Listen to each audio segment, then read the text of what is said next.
Beast tamer episode 10 में हम लोग देखते हैं एक अजीब सा बंदा सोरा और रूना से कहते हैं तुम दोनों मेरी गर्लफ्रेंड बन जाओ। तो सो रहा हूँ रोना से कहते हैं कि क्या तुम पागल हो। हम लोग रिफ्यूज करते हैं। यह बात सुन करो बंदा कहता है तुम मेरे बारे में ऐसी बातें कर रहे हो, तुम और भी ज्यादा इंटरेस्टिंग हो, मुझे तुम और ज्यादा चाहिए हो। तो रेन उसे बंदे से कहते हैं तुम्हारे प्रॉब्लम क्या है, आखिरकार तुम हो कौन। तो वह कहते हैं मेरा नाम एडवर्ड है और मैं इस टाउन के लॉर्ड का बेटा हूँ। इसके आगे सोरा और उन्हें से कहते हैं अगर तुम मेरे गर्लफ्रेंड बन जाओगी तो तुम्हें काफी ज्यादा पैसा मिलेगा और तुम्हारी लाइफ लग्जरी बन जाएगी। हम लोग फिर भी मना करते हैं। वैसे भी हमारे पास रेन है जो कि हमारा मास्टर है। सोरा रोना को सुनने के बाद एडवर्ड एक चुटकी बजाते हैं और अपने सोल्जर को आगे भेजता है और वह लोग रेन को घेर लेते हैं। रेन से कहने लगते हैं अगर तुम्हें दर्द नहीं चाहिए तो इन लड़कियों को मेरे हवाले कर दो। रेन मना कर देते हैं और कहते हैं मैं सोरा हूं, तुम्हारे हवाले नहीं करूंगा। जिस पर रेड कार्ड अपने गार्ड को कहता है रेन को पकड़ लो। और अगले सीन में हम लोग देखते हैं उन गार्ड को काफी बुरी तरीके से मार दिया और अब रैन उसे कहते हैं कि तुम्हें गिव अप कर देना चाहिए, मैं सोरा रहा हूं ना को तुम्हारे वाले नहीं करूंगा। यह सुनकर हंसने लगता है और कहते हैं बेवकूफ मत बनो, जो मुझे चाहिए होता है वह मैं चिन रहता हूं। जिसके आज हम लोग देखते हैं टाउन के लोगों के चीरने की आवाज आती है और वह सभी गार्ड डॉन के लोगों के गर्दन पर तलवार रख देते हैं और अब बेड गार्डन से कहते हैं अगर तुम इसी तरीके से रेसिस्ट करते रहोगे तो इन टाउन के लोगों को तुम हारी जगह पनिशमेंट लेनी पड़ेगी। तो रेन से कहता है क्या तुम पागल हो, तुम अपने ही लोगों के साथ ऐसा करोगे। जिस पर वह कहते हाँ मैं ऐसा करूंगा, यह सभी लोग मेरे लिए टूल्स है और मैं जिस तरीके से इनको उसे करना चाहूँ मैं कर सकता हूँ। और अगर तुम्हें इन दोनों लड़कियों को मेरे हवाले कर दोगे तो मैं तुम्हें जाने दूंगा। वही रेन होने लगता है कि दुश्मन हर जगह पर फेलियर है, अगर मैं एक पर्सन को बताऊंगा तो यह गार्ड दूसरे पर्सन को मार देंगे। रेन सोचने लगता है कि मुझे क्या करना चाहिए। तभी शोर और रोना से कहते हैं कि क्या हम लोग कुछ करें, हम लोग अपने मैजिक का उसे करके तुम्हें काफी अच्छी ओपनिंग दे सकते हैं। रेन दोनों की बात सुनकर कहते हैं अगर यह लोग मैजिक का उसे करेंगे तो लोग जान जाएंगे कि यह सीरीज है और अगर ऐसा हुआ तो यह फ्री लिस्ट टाउन में कभी भी नहीं घूम पाएंगे। जितना भी इन्होंने एंजॉय किया वह आगे से ऐसा नहीं कर पाएंगे। मुझे कोई ऐसा तरीका ढूंढना होगा जिससे कि मैं छोरा और रेन को और साथ ही इन टाउन के लोगों को भी बचा सकूं। तभी अचानक से रेन के दिमाग के अंदर एक अलग ही मैजिकल फार्मूला बनने लगता है जिसकी हरिन कहते हैं मेरे पास और कोई भी चीज नहीं है, मुझे इसका उसे करना होगा। और बेड का रेन से कहता है तुम इतना टाइम क्यों लग रहे हो, मुझे जल्दी अपना आंसर दो। तो रेन से कहते हैं मैं तुम्हें वह नहीं करने दूंगा जो तुम चाहते हो और यही मेरा आंसर है। एक ही बारे में काफी सारी मल्टीप्लीफायर बस का उसे करता है और सभी गार्ड को जला देते हैं, इसीलिए कसूर। और उन्हें कहते हैं यह 2 कंसेक्यूटिव इनकैंटेशन है। वह बताती है कि यह एक फेरी की स्पेशल स्किल होती है जो कि एक यूजर को काफी मल्टीपल मैजिक एक बारे में उसे करने का मौका देती है। वही रेन गार्ड के सामने तलवार रखते हैं और कहते यहाँ से चले जाओ और अपनी शक्ल मुझे कभी मत दिखाना, तुम मेरे खिलाफ गए ना, तुम्हें रिग्रेट करना होगा। ऐसा बोलने के बाद वह अपने गार्डों को लेकर वहां से चला जाता है। वही शोर और रिन रेन का शुक्रिया करती है। तभी टाउन के लोग भी आकर रेन का शुक्रिया करते हैं और कहते हैं आपने हमें बचा लिया और वह रेन की तारीफ करने लगते हैं। रेन कहते कोई बात नहीं, मुझे बस खुशी है कि तुम सभी लोग ठीक हो। तभी एक बूढ़ी औरत छोड़ और उन्होंने से कहती है मुझे काफी खुशियों कि तुम लोग ठीक हो, लेकिन अगर तुम्हें चोट नहीं लगी हुई है तो मैं चाहती हूँ कि तुम इस टाउन को छोड़कर काफी दूर चली जाओ। तभी हमें आर्यस को दिखाए जाते हैं जो कि उसे रिंग के अंदर से रेन को काफी इविल तरीके से देख रहा होता है। और अब अगले सीन में रोना कनाडा और तान्या को रेन के न्यू कलर मूव के बारे में बताती है। वही सोरा रहती है रेन को जो यह पावर मिला है शायद से हमारे साथ कॉन्ट्रैक्ट करने के बाद मिली है। तो रेन कहते हैं हाँ मैं इस पावर को कंट्रोल कर पा रहा हूँ और काफी अच्छे से एम कर पा रहा हूँ और इसे तुम्हारे मैजिक को उसे करने की एबिलिटीज भी बढ़ेगी। रोना रहती है कि देखा हम लोग कनाडा और तनिया की तरह ही काफी अच्छे एक फैमिलियर हैं, मुझे जानकर खुशी है कि तुम सभी लोग ठीक हो। वही तनिया कहाँ लगती है तुम्हें हमारी जरूरत थी लेकिन हम लोग ज्यादा सो रहे थे, हम लोग किसी काम नहीं आ पाए। तभी रेन कहते हैं टाउन के लोगों ने हमें बताया कि एडगर काफी बड़ा पर्सन है, वह लड़कियों को किडनैप कर लेता है और अपने मेंशन के अंदर बंद करके रखा है। मैंने सुन कि वह उन लड़कियों के साथ काफी बुरी हरकतें करता है। तो तनिया यह सुनकर रहती है कि वह काफी बड़ा पर्सन है, वह एक लॉर्ड का बेटा है। इसका यह मतलब नहीं कि उसे जो चाहिए वह उसे करेगा कि एड का एक लोटा बेटा है, इसलिए वह बिगड़ा हुआ है। और जिन लोगों के साथ वह बुरी चीज करते हैं, वह अपनी पावर का उसे करके उन विक्टिम की आवाज को दबा देता है। कनाडा सुनकर रहती है, तो काफी क्रूएल बात है, क्या ऑर्डर ऑफ नाइट ने उसे अभी तक अरेस्ट नहीं किया? तो रोना रहती है, ऑर्डर ऑफ नाइट ने उनको इन्वेस्टिगेट करने की कोशिश तो करी थी, लेकिन उन्हें कोई भी एविडेंस नहीं मिला, इसलिए उन्हें जाने दिया गया। सुर रहती है, इसे पता लगता है कि वह अपनी पावर का उसे करके एविडेंस को कितनी आसानी से इरेज कर देते हैं। तान्या रहती है, ठीक है, मैं उसे लॉर्ड के मिशन को जला दूंगी। तो रेन कहते, नहीं, हम लोग ऐसा नहीं कर सकते हैं, हमें ध्यान से मूव करना होगा।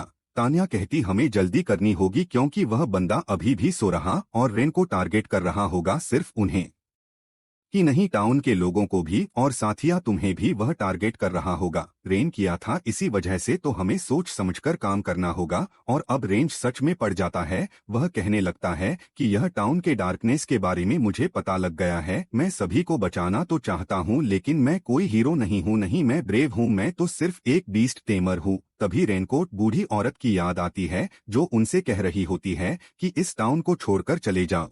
रेन भी कहते हैं, हाँ, मैं टाउन को छोड़कर चले जाना चाहिए। तुम सोच रहे हो ना कि इस टाउन को छोड़ देना चाहिए, लेकिन अगर हम लोग ऐसा करेंगे तो हम लोग टाउन के लोगों को नहीं बचा पाएंगे। तो रेन कहते हैं, तुम्हें कैसे पता? मैं यह सोच रहा हूँ। तो तनिया रेन रहती है, क्योंकि हम तुम्हें ऑब्जर्व करते आ रहे हैं, हमें पता है कि तुम सभी को बचाना चाहते हो, लेकिन अभी आप पुणे के पास ताकत है, इसलिए तुम कंफ्यूज हो रहे हो कि तुम्हें हमें चुना चाहिए या फिर टाउन के लोग को चुनना चाहिए बचाने के लिए। मैं छोरा और रोना रेन से कहते हैं, सर वर्णन तुम अपने ऊपर मत रखो, तुम्हारी वजह से ही तो आज हम लोग स्माइल कर पा रहे हैं। वही बाकी सब लोग कहने लगते हैं, यह टाउन काफी ज्यादा अच्छा है, इसलिए हमें काफी ज्यादा चीज दिए हैं, इसलिए हम इसे बचाना चाहते हैं। रेन उन लोगों की बातें सुनकर खुश हो जाता है और कहते, चलो इस प्रॉब्लम को सॉल्व किया जाए और इस टाउन को बचाया जाए। जिसके साथ हम लोग एडवर्ड के मेंशन में एडगर के डैड को देखते हैं, जो कि उसे कहते हैं, तुम्हें किसी भी चीज की जरूरत हो तो मुझे बता देना, ऐसा बोलकर वहां से चले जाते हैं। वहीं एडगर नाइट के कप्तान से कहता है, डिलीट से कि आज दोपहर की कोई भी कंप्लेंट आई हो तो उसे तो मैनेज कर लेना। पर डिलीट कहते हैं, हमें मैनेज कर लूंगा। और बेड गार्ड उसे पैसे देता है और कहते, एक बंदे का नाम है, उसे इन्वेस्टिगेट करो और हो सके तो उसे मेरे पास लेकर आना। डिलीट भी मान जाता है और कहता है, मैं वापस अच्छी न्यूज लेकर आऊंगा। और अब एडमिट कार्ड मन में रहते हैं, रेन में तुम्हें रिग्रेट करके रहूंगा। जिसके बाद एक बैल हो जाता है और एक छोटी सी बीच चल वहां पर आ जाती है। कहने लगते हैं कि क्या आपको मेरी कोई जरूरत है? तभी एटीट्यूड उसके कान को पड़कर उसे फेंक देता है और कहता है, मैंने तुम्हें ऑर्डर दिया था ना, जिस टाइम में तुम्हें बुलाऊं इस टाइम तुम्हें जल्दी आना है, लेकिन तुमने आने में देरी कर दी। वह लड़की रहती है, जिस टाइम आपने बुलाया है मैं उसी टाइम तो आ गई। यह सुनकर एडवर्ड गुस्सा रहता है और कहता है, तुम्हारी हिम्मत कैसे है मेरे से जवान लड़ने की? और वह उसे और भी ज्यादा लात मारने लगता है। वह लड़की रोने लगती है और कहने लगती है, कोई तो मेरी मदद करो। जिसके हम लोग देखते हैं और कनाडा ऑर्डर ऑफ नाइट के ऑफिस के पास पहुंचते हैं। अंदर जाकर वह रिसेप्शनिस्ट को एड गार्ड की कंप्लेंट करने आते हैं कि उसने आफ्टरनून में क्या क्या किया। जैसे ही रेफरेंस एडकर का नाम सुनती है, वह काफी घबरा जाती है। तभी कुछ नाइट वहां पर आ जाते हैं और रेन से कहते हैं, कंप्लेंट की कोई भी जरूरत नहीं है, हमने इन्वेस्टिगेशन किया है, वह एक छोटी सी लड़ाई थी और ये ऑर्डर ऑफ नाइट इतने छोटे से काम के लिए एक्शन नहीं लेने वाले हैं। कनाडा सुनकर रहती है, छोटी सी फाइट, वह तो कुछ और ही कर रहे थे। कनाडा कुछ आगे बोले, तभी रेन कनाडा को शांत कर देता है। वह नाइट रेन से कहा लगते हैं, अगर तुम चुप नहीं हुई तो सर एडगार्ड का नाम खराब करने के लिए हम तुम्हें पनिशमेंट देंगे। तभी हमें पता लगता है कि एक फीमेल लाइट इन सब चीजों को पीछे से सुन रही होती है और अब रैन कर दे वहां से जाने लगते हैं। रेन करने से कहता है, यह सभी नाइट एडगर के साथ में रहे, इसीलिए तो कोई भी एविडेंस उसके खिलाफ मिलते नहीं है।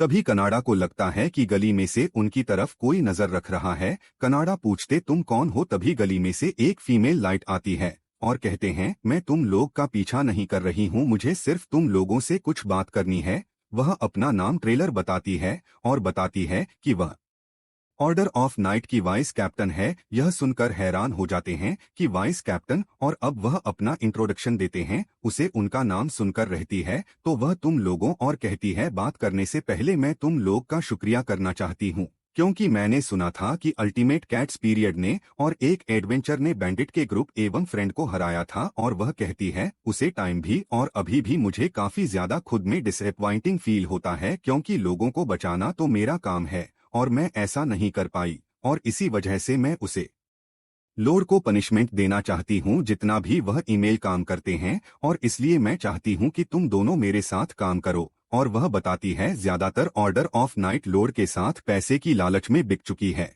और नाइट के कप्तान डिलीट भी इस बुरी चीज के अंदर इन्वॉल्व हो चुके हैं, और इसलिए मैं ऑर्डर ऑफ नाइट को पहले जैसा करना चाहती हूँ जैसा उसे होना चाहिए। और उसे टाइम तुम लोग जिसने इबो फ्रेंड को हराया था वह ऑर्डर ऑफ नाइट में लोड के खिलाफ कंप्लेंट लिखने, तो मुझे लगा कुछ चीज चेंज होगी, लेकिन कुछ भी चेंज हुआ है। एवं में एक वाइस कैप्टन हूँ, मुझे कहते हैं, शर्म आ रही है कि मैं कुछ लोगों के ऊपर ट्रस्ट कर सकती हूँ, क्योंकि प्लीज तुम लोग मेरी मदद करोगे। रेन होते हैं और कहते, इसमें हमें इतना बताया, क्या हमें इस पर ट्रस्ट करना चाहिए? तो कनाडा दिन से कहती है, मुझे स्टाइल के अंदर से कोई भी बुरी फीलिंग नहीं आ रही है, हम लोग इस पर ट्रस्ट कर सकते हैं। रेन कहते हैं, ठीक है, अगर कनाडा इसके ऊपर ट्रस्ट करिए तो मैं भी इसके ऊपर ट्रस्ट करूंगा। इसके अंदर शहर से कहते हैं, ठीक है, मैं तुम्हारी मदद करूंगा। यह सुनकर चला खुश हो जाती है और ऐसे पूछता है कि तुम उसके खिलाफ आवाज उठाने की कोशिश क्यों कर रहे हो? तो रेन कहते हैं, क्योंकि इस सिचुएशन में हम लोग चुप तो नहीं बैठ सकते हैं ना। यह सुनकर स्टेला हसीन लगती है और कहते हैं, मैं तुम लोग का मजाक तो नहीं उड़ना चाहती, लेकिन रेन तुम काफी ज्यादा स्ट्रेट फॉरवर्ड हो, यानी कि तुम काफी ज्यादा ऑनेस्ट हो, लेकिन मुझे तुम्हारे यह नेचर काफी पसंद आया। और वह लोग हाथ मिलाते हैं। कनाडा रहती है, चलो अब चलकर हम लोग ऑर्डर ऑफ नाइट की और लोड की बैंड बजा देते हैं। तभी स्टाइलों से कहती है, हम लोग ऐसे नहीं कर सकते हैं, हमारे पास कोई एविडेंस नहीं है, बिना प्रूफ के वो हमें दाता घोषित कर देंगे। तभी रेन कहते हैं, मेरे पास एक आइडिया है, हम लोग ऑर्डर ऑफ नाइट के लिए एक ट्रैप बिछाएंगे, और अब हम लोग देखते हैं। ट्रेनों को बाकी सब से भी मिला देता है और अप्रैल से भी अपना वेपन कलेक्ट कर लेता है। और अब रात के टाइम में हम लोग देखते हैं, सारे नाइट रेन के ट्रैक में फंस गए। वही गेट कहाँ लगता है? मेरे कान में एक अफवाह है, जगह पर एक ऐसा प्रूफ है जिसे पता लगाया जा सकता है कि लोड और ऑर्डर ऑफ नाइट एक साथ काम कर रहे हैं। मुझे पता है कि यह ट्रैप है, लेकिन अगर यह सच हुआ तो मैं और एड गार्ड खत्म हो जाएंगे। और अब वह उसे प्रूफ को खत्म करने के लिए उसे वेयर हाउस के अंदर घुसते हैं, लेकिन तभी अचानक से उनके ऊपर हमला हो जाता है और वह लोग भाग नहीं कोशिश करते हैं, लेकिन सोरा और रोना अपना की मैजिक से दरवाजे को बंद कर देते हैं। वहीं पर सभी तनिया के ऊपर हमला हो जाता है और वह सभी बेहोश हो जाते हैं। वहीं डिलीट खड़ा रहते हैं। वही स्टाइल एजेंसी रहती है, तुमने इस वेपन से इन सभी लोग को हरा दिया। तो रेन बताते हैं, वैसे तो यह गॉन्टलेट एनिमल्स को कैप्चर करने के लिए उसे किए जाते हैं, लेकिन उसे द्वारा पेपर्स भी इतने मेरे लिए काफी अच्छे से यह काउंटेड बनाया है। और अब रेन ग्रेड के ऊपर हमला करता है, लेकिन गिलट उसके अटैक को रोक लेता है और कहते हैं, मुझे अंडरस्टिमेट मत करो। गेट पीछे मुड़ता है और उसे पता लग जाता है कि तो यह गेट पीछे मुद्दा है। उसे पता लग जाता है कि तो यह है रन, और ऑस्ट्रेलिया से कहती है, सरेंडर कर दो, अभी तक तो मेरे कामरेज और सबॉर्डिनेट ने तुम्हारी ब्रांच के ऊपर कब्जा भी कर लिया होगा और तुम्हारी बुराई का एविडेंस भी सामने आ जाएगा। ग्रेट कहता है, तो वह तुम्हारी ट्रिक थी जिसने यह अफवाह फैलाई, जिसके सामने यहाँ पर फंस गए। जिसके लिए रेन से कहती है, तुम्हें काफी अच्छा कर लिया, अब यहाँ से तुम मुझे हैंडल करने दो। जिसके बाद वह धीरे से लड़ने के लिए तैयार हो जाती है। वह दोनों लड़ने शुरू करते हैं, लेकिन डिलीट को काफी जोर से पांच मारता है और चले दूर जाकर गिरती है, लेकिन थोड़ी देर बाद अचानक से खड़ी हो जाती है। तुम नाइट होकर अपने धर्म को कैसे बोल सकते हो? तो डिलीट रहते इस वर्ल्ड में और ऑर्डर ऑफ राइट में जस्टिस जैसी कोई चीज है कि नहीं? जिसके ऑस्ट्रेलिया खड़ी होकर गेट के ऊपर हमला करती है और कहती है, मैं तुम्हें इविल नहीं बने दूंगी। और अब ग्रेट हार जाता है। मैं स्टेला रोकर गैर से कहने लगती है, तुम अपने धर्म भूल चुके हो। एक नाइट सोने के नाते अब तुम नाइट चलाने के लायक नहीं हो। जिसके लिए हमें एडवर्ड को दिखाया जाता है, जो कि सारा गुस्सा उसी लड़की के ऊपर उतार रहा था, उसे मार मार के जिसके अंदर रुकता है और कहते हैं वह बिल्कुल यूजलेस है, लेकिन कोई बात नहीं, अभी भी मेरे पास तो प्राइवेट सोल्जर बच्चे हैं जिसे मैं काउंटर अटैक कर सकता हूँ। तभी वहाँ पर विंडो पर ऑडियोज आ जाता है और उसे खाने लगता है कि क्या तुम्हें लगता है यह चीज आराम से हो जाएगी, तुम कौन हो? जिस पर वह कहता है कि मैं एक अच्छा पर्सन हूँ जो कि तुम्हारी हेल्प करना चाहता हूँ, और साथ साथ में एक ऐसा पर्सन हूँ जो कि रेन को पसंद नहीं करता है। वह से बताते रेन एक बीस्ट टेमर है जो कि अल्टीमेट पीसीएस को कंट्रोल कर सकते हैं, और तुम्हारे जैसा एक कमजोर आदमी उसे बिल्कुल भी हैंडल नहीं कर सकता है। अंत में तुम्हारे डिस्ट्रक्शन हो जाएगा और तुम्हारी प्यारी चीज जैसी तुम्हारी फेम, मनी और सारी लड़कियां भी, सब कुछ वह तुमसे हत्या लगा। इसके बाद आर्यस अडगार्ड को वही रिंग दे देता है और कहते हैं मैं तुमसे कहा ना, मैं तुम्हारी हेल्प करूंगा। इस आइटम से तुम किसी भी टारगेट की डेथ को ला सकते हो और मैं चाहता हूं कि तुम इसका उसे करके रेन को मार दो। यह सुनकर ऐड कर हंसने लगता है। तभी आर्यस उसे देखकर कहते हैं कि तुम्हारे अंदर से काफी अच्छी नेगेटिव एनर्जी निकल रही है, इससे इस रिंग की पावर और भी ज्यादा बढ़ जाएगी। और अब जाते जाते आयुष कहते हैं रेनकोट के हवाले कर दो, यानी रेन को मार दो। और यहाँ पर हो जाता है यह वाला एपिसोड खत्म। Please like and subscribe.